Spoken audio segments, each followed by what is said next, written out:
You're watching Pyro Media Network.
Thank you for tuning in. If this is your first time joining us, welcome.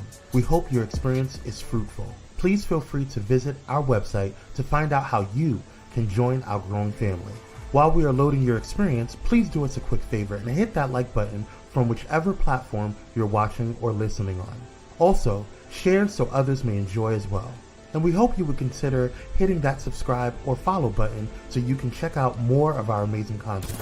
Alright, let's start the show.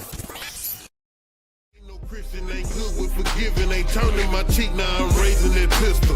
Lord, forgive me. With all my breath, with all my strength, with all my pain, fighting this war. Thy kingdom come, thy will be done.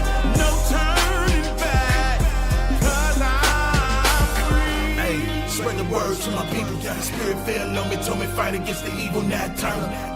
Not turn, yeah. Fuck the sticks now, nigga, got burners. Hold up, hey, spread the word to my people. Got the spirit fell on me, told me fight against the evil, not turn. Not turn.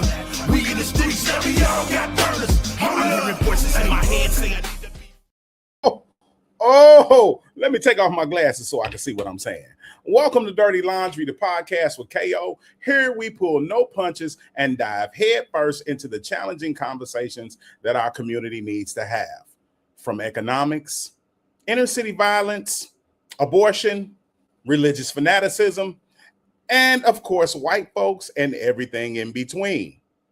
We tackle the issues that shape the Black experience with honesty, courage, and a vision for growth. Now, I'm going to be honest with you. Some conversations are going to get messy, but hey, that's why we do laundry. We wash it, we rinse it, and we rebuild because it's our duty to reclaim and control the narratives that are associated with our experience. So with that, welcome to Dirty Laundry, y'all. Let's start the pre-wash with Kwame Speaks. What's going on, brother? What's the word? What's the word? What's the daily, man? Listen, we got a lot to talk about on today. We got a couple of things. I want to talk about what's going on over in New York City with Mayor Mandani. And then we also got some stuff going on in New York City as well with some couples goals that we got some stuff to talk about. And then the overall orange monkey that's in the office right now, y'all's president got a little kick in the ass this week with the Supreme Court. So we'll get into that in a little bit. You all right? Okay. I'm gonna spit. My bad, bro. I'm gonna let you know I'm gonna spit my water out, bro. That's cool. You gotta prepare me for stuff like that, bro. The orange monkey. The orange monkey. Golly, let's go. Let's get now, to it. As you guys know, there is a major heat dome that's going over the East Coast, specifically with New York. We had it over in California, and then it kind of dragged its way across the nation. But currently, it's over the over New York City. And so New York City is currently trapped in a brutal heat dome with the heat index threatening to spike up to a dangerously disrespectful 112 degrees over the 4th of July weekend. But instead of throwing the city a lifeline, newly minted Mayor Zoran Mandani decided to make a little suggestion, taking to X, the mayor, let me put the thing up there. The mayor practically begged New Yorkers to turn their air conditioners up to a 78 degrees to prevent the city's ancient power grid from giving up the ghost entirely. So he says, New York, it's hot out here. It's hot out there, and the power grid is working overtime to keep us cool. Trying to sound like a man of the people while asking folks to sit in their living rooms, tasting their own sweat. Set your AC to 78 degrees, turn off lights, electronics you're not using, and unplug what you can. A stable grid means the AC stays on and lives are saved. Let's ease and saves them money. And saves their money. That's basically, well, I mean, yeah, I don't think this is a weird suggestion. A lot of people are looking at it like it's an issue. I don't think so either. I mean, but you know, people just want to have a reason to be mad at the Mandani, so it's all good. And his middle name is my name, so kudos to him. But anyway, that's that. Other stuff that's going on. Other stuff that's going on in the big city is that some couples goals. 2 people could be seen with a banner at the very top of the Empire State Building in New York City that reads, "When the power of love beats the love of power, the world knows peace." Take a look. Oh, dear God, Kira. This guy is getting down on a knee, perhaps proposing to this individual. Oh, my gosh. It appears now that one of these protesters has paused at the platform there beneath the full height of the spire, either to position something or to move something, whether there's going to be an additional unfurling or not. We don't know the intention of these people. But if these people can get up to where they are, that raises a host of security questions. And they've seemingly done it, Kira, without any carabiner or belay ropes. Oh, dear God, Kira. This guy is getting down on a knee, perhaps proposing to this individual. Oh, my gosh. Oh, my gosh. Aaron, I think that's exactly what could be happening. I wish WABC would just move a little bit more around so we could see what he's doing down on his knee. This is crazy. Well, I would imagine if it's a proposal, it's an elaborate one, and I hope she said yes. But it is undoubtedly going to end in their arrest. Aaron, I hope this is not Taylor. I hope this is not Taylor. Okay. The point is, I got one thing to say. Let me tell you something about this. I got something to say about this. Them people crazy. And you know it wasn't us. We don't do that type of crazy shit. Hell but no. You can't get a front dude to jump off a porch. So they were 2 international daredevils, Angela Nakalo and Ivan Kuznetsov, also known as Ivan Burkus, secretly entered the building and climbed the 1,454-foot spire of the Empire State Building. They unfurled a pro-peace banner. The guy proposed, it was a proposal, and they were subsequently arrested and charged with felonies. They were booked on felony charges, including burglary, reckless endangerment, and criminal mischief, but were granted supervised release pending their next court date. Yeah, so, who nuts off? That's such a good name for him. Who's nuts off?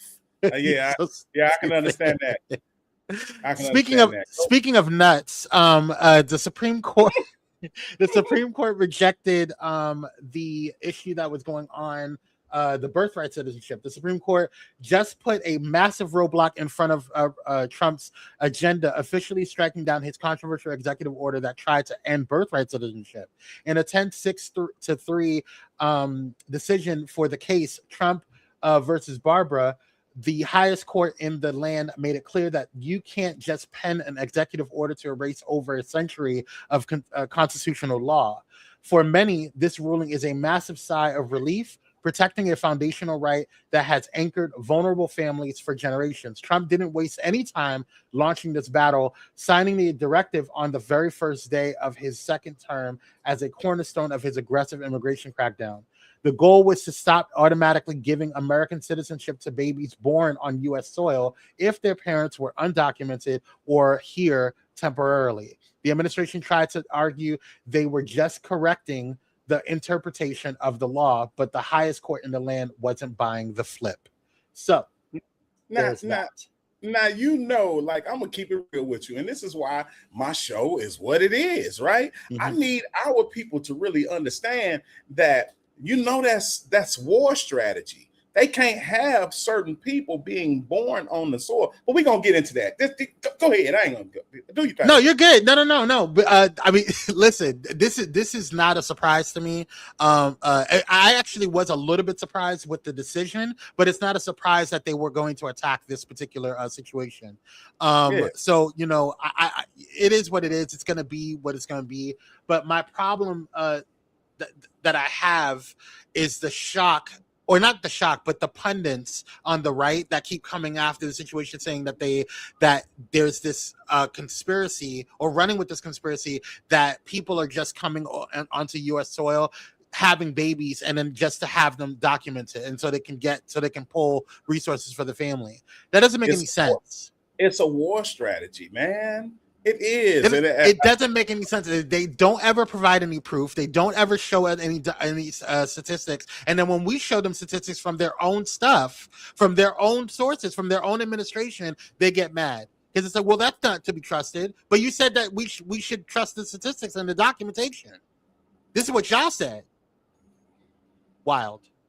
That's all I got for you, bro. Hey, man, I appreciate you bringing me the hotness from the streets, and I appreciate you, man. Let's go ahead and jump into this spin cycle, shall we? All right, man. Enjoy the show. Hey, thank you, man. All right, y'all.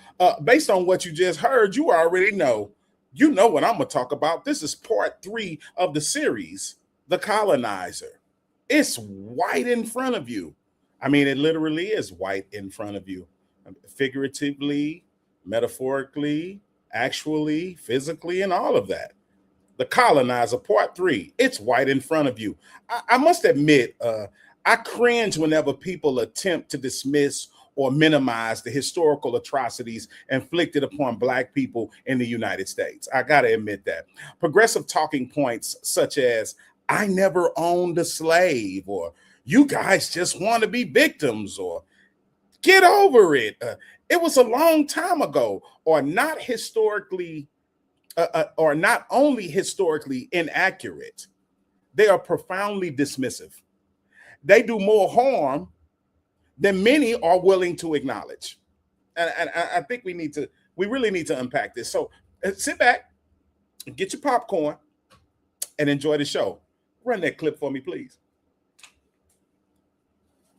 Oh, now, as to you, poor devils. So as I see it, when it comes to the subject of what to do next, gentlemen have 2 choices. 1, once I'm gone, you could lift that beast off the remaining speck, then carry him to the nearest town, which would be at least 37 miles back the way you came. Or 2, you could unshackle yourselves, take that rifle, put a bullet in his head, bury the 2 of them deep, and then make your way to a more enlightened area of this country. Choice is yours. Oh, and on the off chance there are any astronomy aficionados amongst you, the North Star is that one. Ta-da. Now, wait a minute, fellas. Let's talk about this. You got to be reasonable in a situation like this. I'm not a bad guy. I'm just doing my job. Blueberry, didn't I give you my last apple? Tell you what, boys. Take me to the dock in El Paso. I'll get you your freedom. No, please. Do you hear what the rhetoric was? Like, hey, I literally had y'all in chains, and you know what? Just forget about what literally just happened. Didn't I just give you my last apple? It kind of sounds like this. It's the equivalent of telling a rapist their victim, a rapist victim, or a rapist telling their victim to move on because the assault happened years ago. The passage of time does not erase trauma. ladies and gentlemen. The passage of time does not erase trauma. I mean, you got things like your central nervous system that hasn't restored. You got a whole bunch of stuff that's going on with the residual effects of slavery, right? All right. The person who endured the experience would likely beg to differ. So why should African Americans be expected to simply forget the centuries of brutality, exploitation, displacement, segregation, and systemic oppression that shaped their existence in this country? I mean, how soon should we get over it? I mean, for God's sakes, desegregation was less than 100 years ago. We still haven't recovered from the effects of crack. I mean, Ronald Reagan did fight a war in Nicaragua, and ironically, crack got pumped into our neighborhoods. But let's not go too far into that, or should we? What many fail to understand is that trauma has residual effects. The wounds of history do not disappear, ladies and gentlemen, simply because the headlines change. The descendants of those who suffered still navigate institutions, systems, perceptions, and realities that were built during those very eras of oppression. Yet when Black Americans express concerns, we are often told that we should be grateful that things aren't as bad as they once were. Grateful? Should I be grateful for that? I mean, do we tell the Jewish people to forget the Holocaust? I mean, because that was kind of like almost the same time that desegregation happened. But we know that's not the truth. Grateful that our ancestors built enormous portions of the nation's wealth without compensation. Grateful that generations of Black families were denied access to land, education, housing, and economic opportunity. I mean, redlining. Grateful that people who helped build the land of the free are still fighting for equal treatment within it. Does that sound right to you? My experience tells me that oppression never truly disappeared. It evolved, it adapted, it rebranded itself. What once was openly called segregation now often hides behind sophisticated language. What was once overt exclusion now presents itself as inclusion while maintaining many of the same outcomes. That is the purpose of this series. That's why I do this show. This is not about hatred. I want y'all to get that out your mind. It's not about hatred, right? Because race is a new phenomenon. I'm going to keep reinforcing that to y'all. What I intend to unpack is how a certain demographic of people act and have acted culturally. What is their culture? This is not about hatred. This is not about revenge. This is a wake-up call, especially to Black people, because for some strange reason, we still be shocked. This is a wake-up call for everyone willing to examine reality honestly. Who cares if one Black person becomes one Black person? Who cares if one Black person becomes wealthy, right? If that individual's success is constantly used to invalidate the struggle of millions, and an exception does not erase a pattern. Just because one person made it, you're really a credit to your race. What does that mean? Race is a team sport. A success story does not eliminate a history. I firmly believe that it is our responsibility, and I say this all the time, to reclaim and control the narratives surrounding our experiences. But that cannot happen until we are willing to confront reality in real time. Okay? We cannot solve problems we refuse to acknowledge. We cannot build a future while pretending the foundation beneath us is not cracked. That's shaky. You can't build a strong foundation on shaky ground. The first step towards liberation is truth. Okay? The first step towards liberation is truth. And the truth is still standing right in front of us. I just don't think people want to be honest about it. But it's okay. It's okay. Run the clip for me, please. For many Black families impacted by the so-called urban renewal policies of the 1960s and 70s, it wasn't just their homes that were taken. It was also their businesses and their livelihoods. The government took ownership of privately owned real estate for public purposes in exchange for, quote unquote, fair compensation. After the land was cleared, local governments sold it to real estate developers at below market prices, destroying whatever equity the original Black owners had built in the property and forcing another generation to start all over again.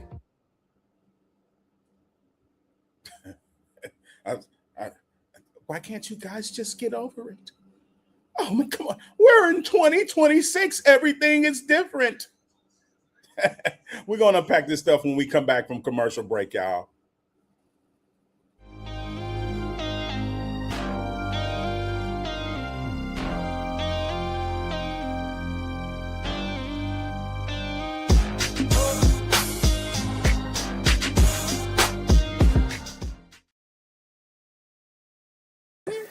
This is Tammy from Tammy's Take, and you're watching Pyro Media Network.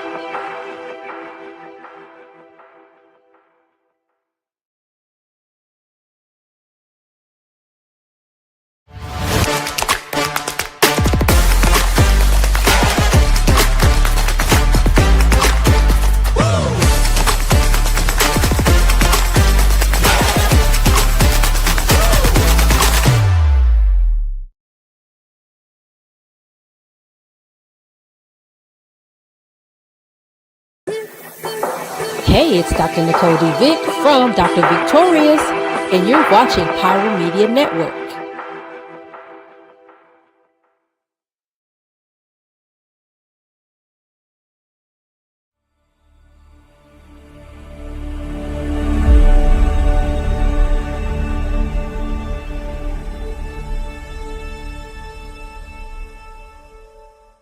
Black mama still crying on TV. These young brothers still dying on TV. Crackers on the camera still lying on TV. 3% rappers might put it on the CD. And our leaders, most of them speechless. How you gonna preach when you ain't trying to reach it? Oh my God, what is wrong with Black people? Why can't they just get over it? Why can't they just act civilized? Why can't they just be moral people? You guys don't build anything. We don't need you. We're over the Black experience. The kids are ghetto, whether spoken directly or implied through policy, media, and public disclosure. These are some of the messages Black people have been forced to hear for generations. But let's talk about reality, right? I like to, that's why I do this show. The reason why I do this show is to raise the awareness of everybody listening.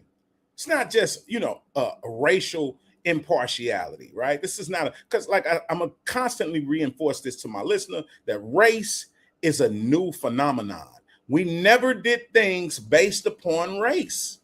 You do things based upon culture. And what has been the culture of Europeans in the Americas? I mean, it's white in front of you. Don't you see it? Don't you see what it is?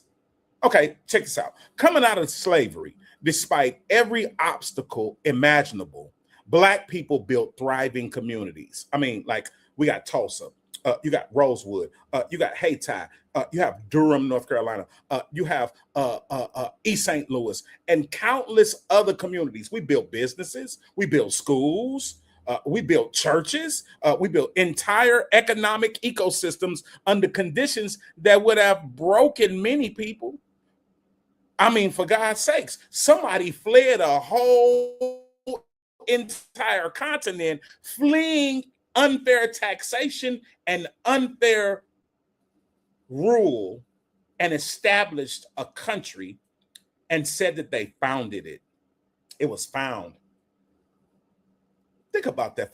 Remember the song that said, things that make you go, right? Yet somehow, many of those communities became victims of forces larger than themselves.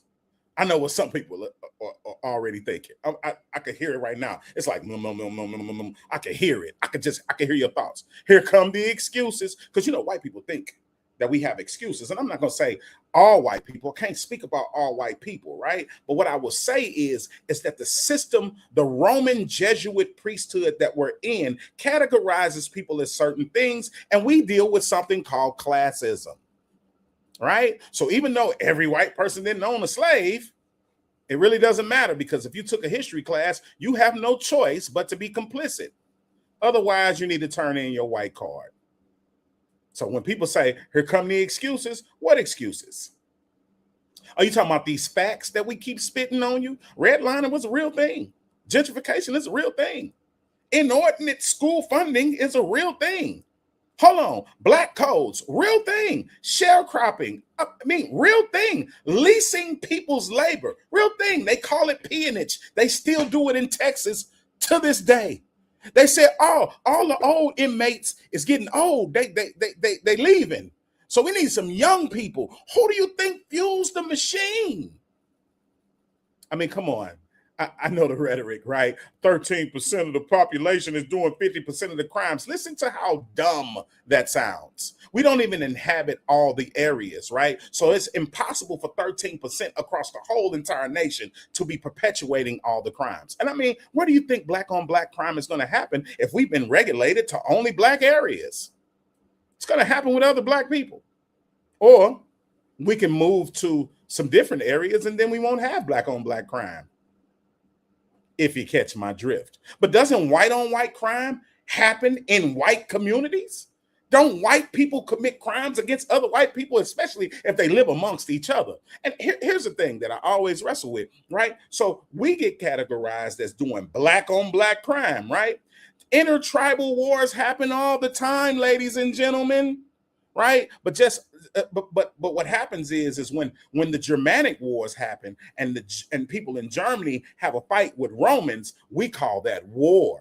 We don't call it white on white crime.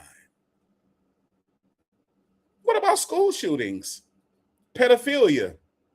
Is that considered crime? Oh, I mean, we haven't even exposed the Epstein files yet. Those things have been suppressed. And to my knowledge, it's some pretty prominent people on that damn list.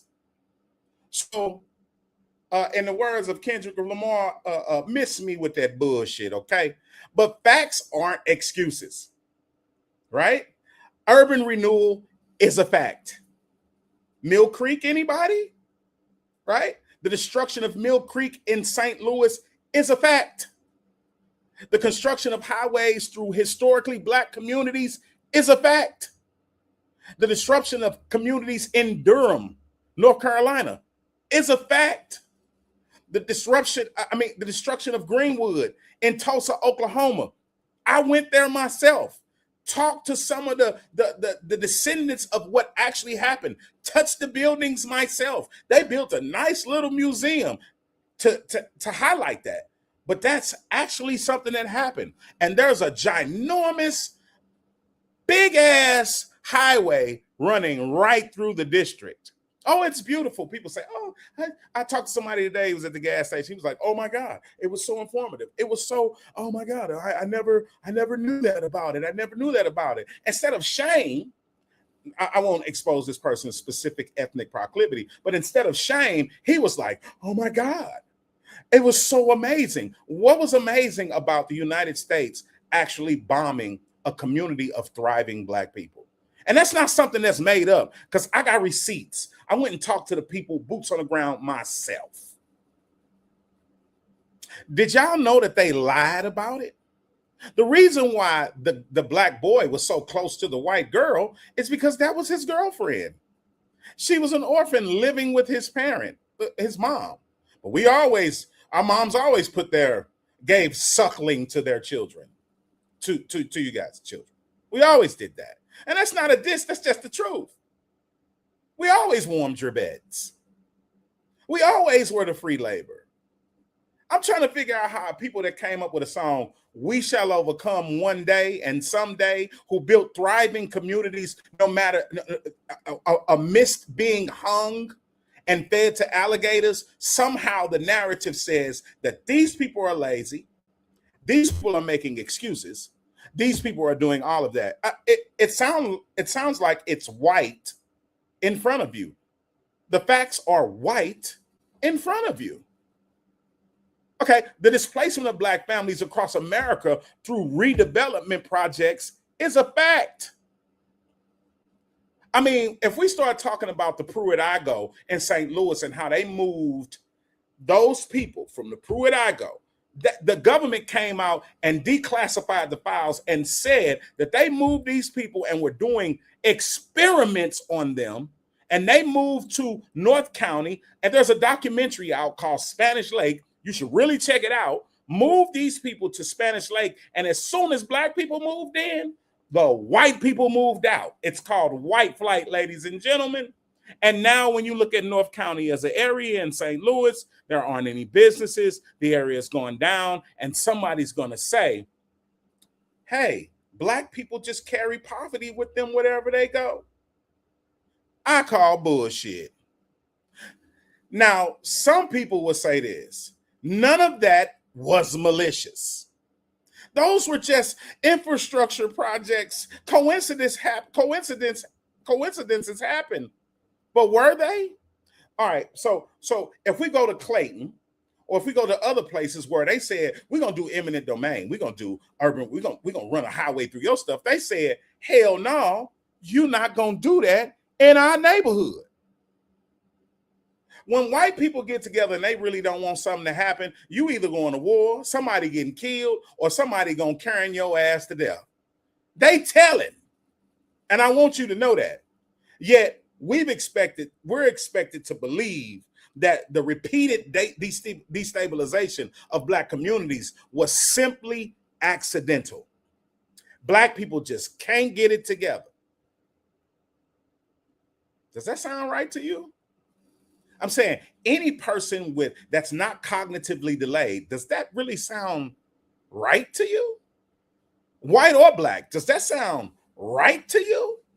For example, if I say, you know what, I'm going to give you there's a difference between enabling a person and empowering a person. And here's the difference. They sound kind of similar, right? All right. So if I disenfranchise your communities, if I destabilize your community, right? And we call this a race because race is applicable to racing for wealth. Remember that, right? You started as Black people, we started the race in free market capitalism behind. So that's the equivalent of the white establishment getting like a 4-lap head start. We're not going to talk about Reconstruction. We could talk about the land grab and how much free stuff was given. We could talk about the GI Bill, how Black people came back from the war and didn't get that. But those things are excuses rather than facts, right? I don't think so. I think that it's by design. I think that we really are at war. I think that it's not a coincidence that the population of Black people is at 13%. I don't think it's a coincidence that South Africans are getting a fucking care package to come into this country right now. They giving them like America the Great. South Africans are being discriminated against in South Africa.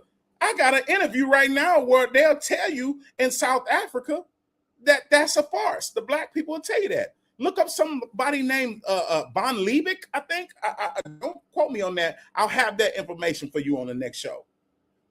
But he came and settled in the land and said, you know what? I like this motherfucker and I'm just going to stay here. Colonization is not just limited to the continent of Africa. Colonization is also redlining. Redlining and colonization is the same thing. Now, trip off this. After nearly 400 years of chattel slavery, followed by segregation, Black codes, Jim Crow laws, excluded from wealth building programs, and discriminatory housing policies, blockbusting, shit like that, right? The continued disenfranchisement of Black communities is just random by chance. You gonna try to what? You're trying to sell me some strong ass dope. Oh, that's right. We already got crack dumped into our neighborhood. Opioid crisis. Oh my God. Our children need therapy. Crack criminalized. You going to jail for 15, 20 years. Cocaine, smaller sentence. Crack, larger sentence. You hear where this is going? You see what's white in front of you? I don't know. Maybe it's me. Maybe I'm making this shit up. Maybe I'm not smart enough to be able to disseminate what the truth is and what's an excuse, especially for our people. That's a difficult argument to accept for me, right? And whenever these observations are raised, the response is often the same. You're playing the victim. No. I'm not playing the victim. I'm recognizing a pattern is not victimhood. Me recognizing a pattern is not victimhood. And they try to categorize it. It's trying to be categorized as that all the time. But y'all know what the truth is. And especially Black people need to know what the truth is. Recognizing a pattern is not victimhood, but it'll get labeled that. Studying history is not victimhood. Examining cause and effect is not victimhood. The reality is that many of the consequences of redlining, white flight, disinvestment, and economic segregation are still visible today. Businesses leave, tax bases shrink, schools suffer, infrastructure deteriorates, opportunities become scarce. Then the very communities that were deprived of resources are blamed for the outcomes. Are you seeing a pattern? Are you noticing a pattern, anybody? Like I'm not Black, I'm brown, and from the boogie down. White people aren't white. That's a classification. And if you concede that is a classification, then somebody deliberately put us into classifications. Somebody actually put us in certain boxes. And if they were strategic enough to do that, then surely what I'm talking about is not victimhood. I'm talking about strategies of war, ladies and gentlemen. That is precisely what this series is about. See, what it is about survival for them, right? It's about survival. When you hear any white supremacist talk, they always talking about the purity of the white race. Get out of our country. This is our shit. If you can't get down, you either gonna lay down or get the fuck out. You see what I'm talking about? This is culture. It's not hatred. It's not revenge. It's not excuses. This is not excuses. This exposure. I'm exposing y'all ass. I'm exposing the system. Now, my thing is can anybody tell me where an Afro-Asiatic people went across the globe and said, you need to change your culture, change your God, change the food that you eat, change the area that you live in? Show me that. You can't say Genghis Khan. He was a Mongoloid. He wasn't a Negroid. There are only 3 classifications of people: Negroid, Caucasoid, and Mongoloid. And I can't seem to think about any Negroid that went across continents and said, either you're going to follow our way of doing shit as civilized, or we're going to kill your ass. We're going to move your people to a whole nother area of the planet. Because it's all about survival, ladies and gentlemen. Black people, stop being surprised when white people do white stuff. And when I say white, I'm saying the white establishment, because I'm not saying that all white people are like that. But guess what? There are poisonous snakes, and then there are venomous snakes. If we throw them all into a barrel together, I'm not going to stick my hand in there to get the one that's not poisonous. In the words of Muhammad Ali and Malcolm X, that makes sense. I always talk about culture. Why can't they respect cultures without dominating those cultures? A closer look at the systems. Here's the thing. This is a closer look at the systems. This is a closer look at the decisions and historical realities that shape the world we live in today. Everybody, not just Black people. Because if we refuse to understand how we arrived here, we'll never understand where we're going. This is the colonizer. And my challenge to you is simple. Look honestly at the evidence. Because sometimes the thing we're searching for isn't hidden. It's white in front of you. Run that clip, dog.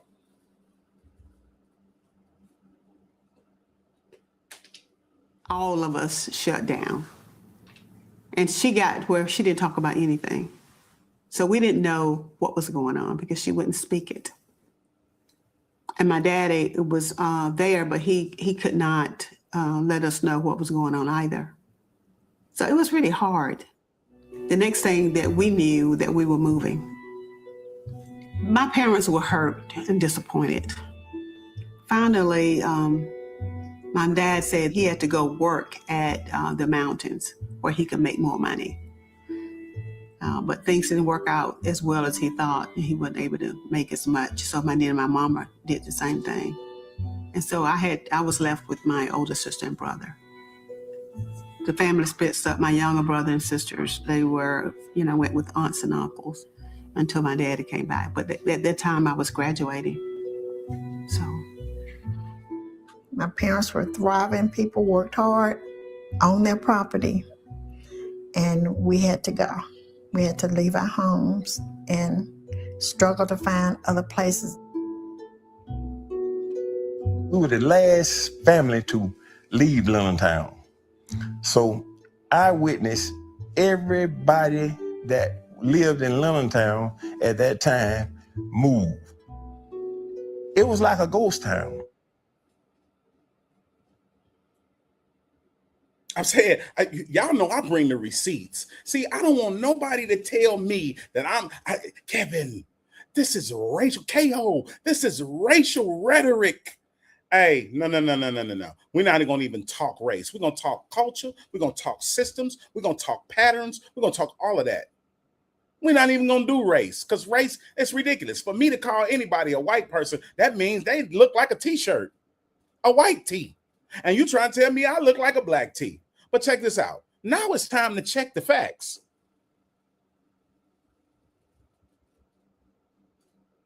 So, here are the facts. Black people came out of slavery with virtually nothing. No land grants, no reparations, no inheritance, no wealth to pass down. Yet despite that reality, Black Americans built thriving communities throughout the country, and that's a fact. Greenwood, Tulsa, destroyed in 1921, the massacre, later fragmented by urban renewal and highway construction. Is that a coincidence? Deep Deuce, Oklahoma City, urban renewal and interstate construction displaced residents. Hayti District, Durham, Interstate 147 cut through the heart of the community. Brooklyn, Charlotte, urban renewal displaced over 1,000 families and hundreds of businesses. Paradise Valley in Detroit, cleared for highways and redevelopment. Black Bottom, Detroit, destroyed through urban renewal and freeway construction. Mill Creek Valley, St. Louis, one of the nation's largest urban renewal clearances. You love the arts, don't you? Highway 70 run right through that mud. And Mill Creek, just a fun fact, is the birthplace of ragtime. Scott Joplin, Josephine Baker used to frequent that area. So let's not play games. Rondo, St. Paul, Interstate 94 split the community in half. Fillmore District, Harlem of the West. San Francisco, thousands displaced through urban renewal. Western Addition, San Francisco, massive displacement through urban renewal. Central Avenue Corridor, Los Angeles, redevelopment and freeway construction. Sugar Hill, Los Angeles, redevelopment and freeway impacts. Overton, Miami, Interstate 95 displaced thousands. Tampa Central Ave District in Tampa, interstate construction damaged the business district. Bronzeville, Chicago, urban renewal and public housing policies altered the community. Near West Side Black communities, Chicago, university and highway expansion displaced residents. Indiana Ave, Black Wall Street, Indianapolis, destroyed through expansion projects. Russell, Williams District in Portland, hospital expansion displaced Black families. Albina, Portland, highway and redevelopment displacement. Treme, New Orleans, Interstate 10, cut through the neighborhood. Claiborne Corridor, New Orleans, Expressway, destroyed business district. Fourth Ward, Nashville, urban renewal clearances. Mechanicsville, Atlanta, highway and redevelopment impacts. Buttermilk Bottom, Atlanta, cleared through urban renewal. Auburn Avenue Corridor, Atlanta, fragmented by interstate construction. I know this for a fact because I lived in Atlanta. Lake Lanier, they built a whole lake over the top of a community. And when I say they, you know who the hell I'm talking about. Jackson Ward, Richmond, Interstate 95, cut through the neighborhood. Vine City, Atlanta, stadium and redevelopment displacement. You can't tell me that because I lived in Vine City. They are actually rezoning Vine City as we speak as Buckhead. They took a portion of it and they're rezoning it as Buckhead. If I'm lying, I'm flying, and I ain't grew no damn wings. East Liberty, Pittsburgh, urban renewal, altered the community. Hill District, Pittsburgh, arena and highway projects displaced thousands. Black Bottom, Nashville, urban renewal, removal. Asheville, Black business district. Asheville, hundreds of acres cleared through urban renewal. I mean, I could keep going. I see, this is not victimhood. See, people be like, oh my God, this is some victim shit. No, these is receipts. You know what? You know what I do? I tell people all the time, call me a liar. Go look the shit up. And when you come back with the information, white or black, you tell me if this is victimhood or not. If Black communities weren't capable of creating wealth, businesses, and stable neighborhoods, why were so many of most prosperous Black communities in America repeatedly targeted for demolition and clearance and division? You tell me if is that like a coincidence? Oh shit! It's better for everybody. Is that what it is? Maybe I'm tripping, and maybe I'm not, but it's okay. Run the clip. Can we talk about gerrymandering? Here's everything you need to know about gerrymandering. In America, politicians don't just campaign for votes. Sometimes they draw the districts so that they can win before you even show up, and that's called gerrymandering. Gerrymandering is when political district boundaries are intentionally drawn to give one party or group an advantage. The name comes from 1812 when Massachusetts Governor Elbridge Gerry approved a district so twisted it looked like a salamander. The newspaper joked and called it a gerrymander, and, well, the rest is history. There are two main ways it's done. Packing is putting as many of the opposing party's voters as possible into one district so their influence is limited everywhere else. And cracking is splitting those voters across several districts so that they can't win any of them. There are two flavors of gerrymandering. Partisan gerrymandering benefits one political party over another, and racial gerrymandering dilutes the voting power of racial or ethnic groups. That's illegal under the Voting Rights Act, but recent court rulings have weakened some protections. Every 10 years after the census, new maps are drawn. That's when gerrymandering happens. In some states, the politicians in power draw the maps. In others, independent commissions do it. If politicians draw their own maps, they can lock in power for a decade, even if most voters don't support them statewide. Gerrymandering shapes who represents you. It shapes what laws get passed, and it shapes whether your community's voice matters. If you care about fair elections, watch the maps, because sometimes the real power isn't in the ballot box, it's in the lines around it. Oh my God. That sounds like some victimhood shit.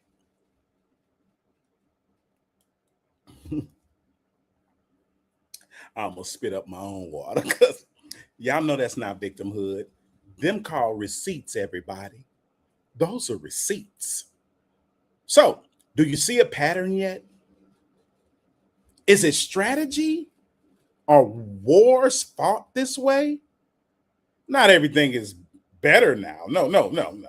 Everything is better now. What are you guys talking about? My people never owned a slave. Shit. People repackage their products all the time. Don't mean it's not the same product. What are you guys complaining about? We're in 2026. This doesn't exist. Let's go to commercial and come back.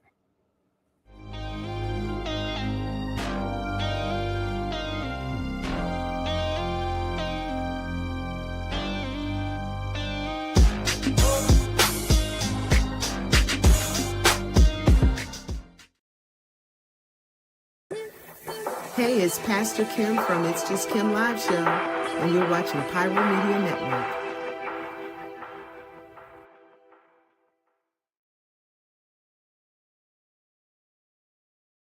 The news is divided. Ground News puts it back together, with coverage from thousands of outlets around the world in one place. So you can spot sensational reporting, no matter what side of the political spectrum you're on.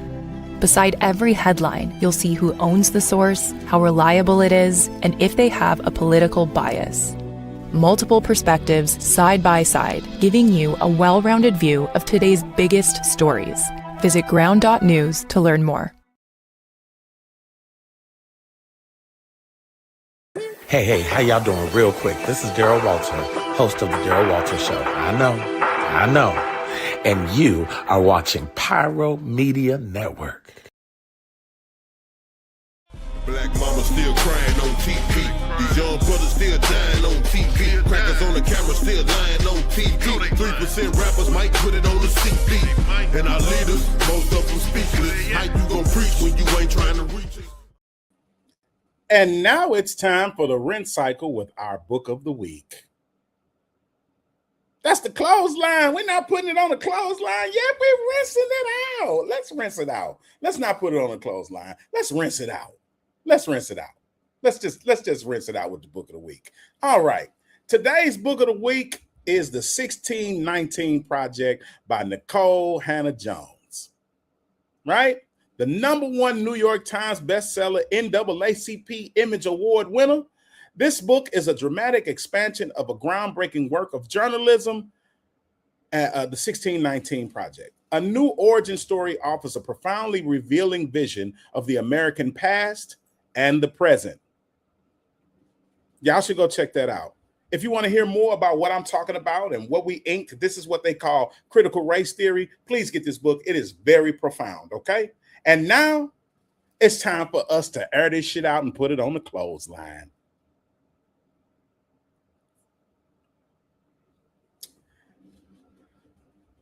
Yeah.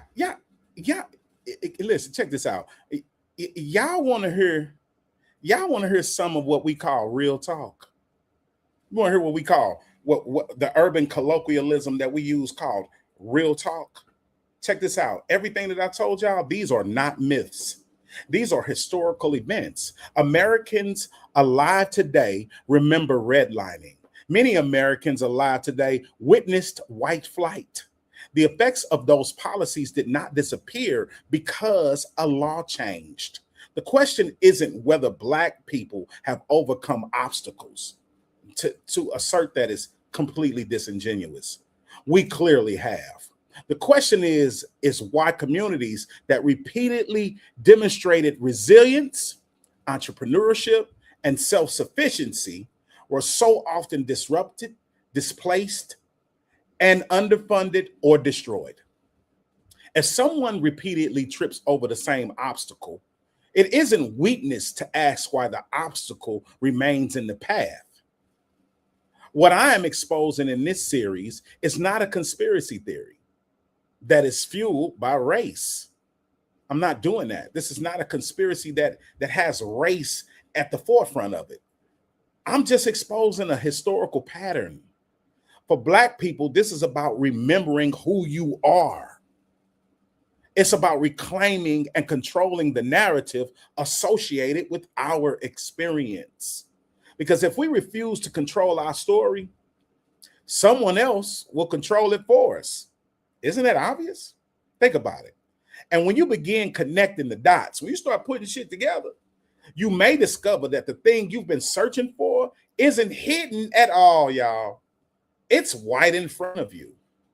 Stop feeding the programming and create your own. You see this hat? Check out the BRCC. I'm a part of a secret club called the Black Republic. And if you want to be a part of that club, look us up.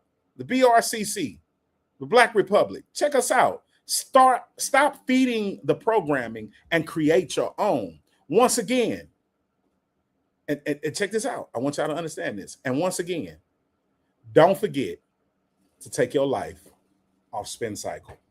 Good night, y'all.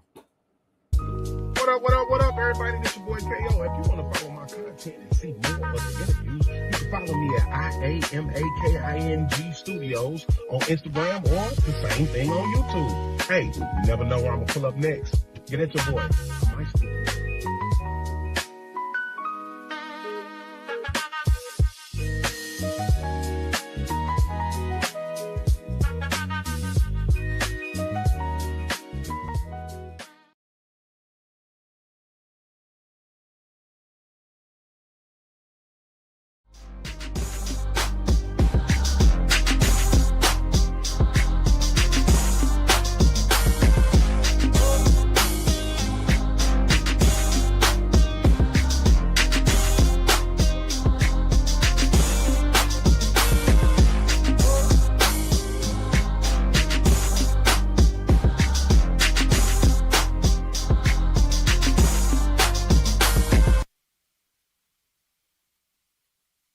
Thank you for watching Pyro Media Network. For more information, please visit pyromedianetwork.com.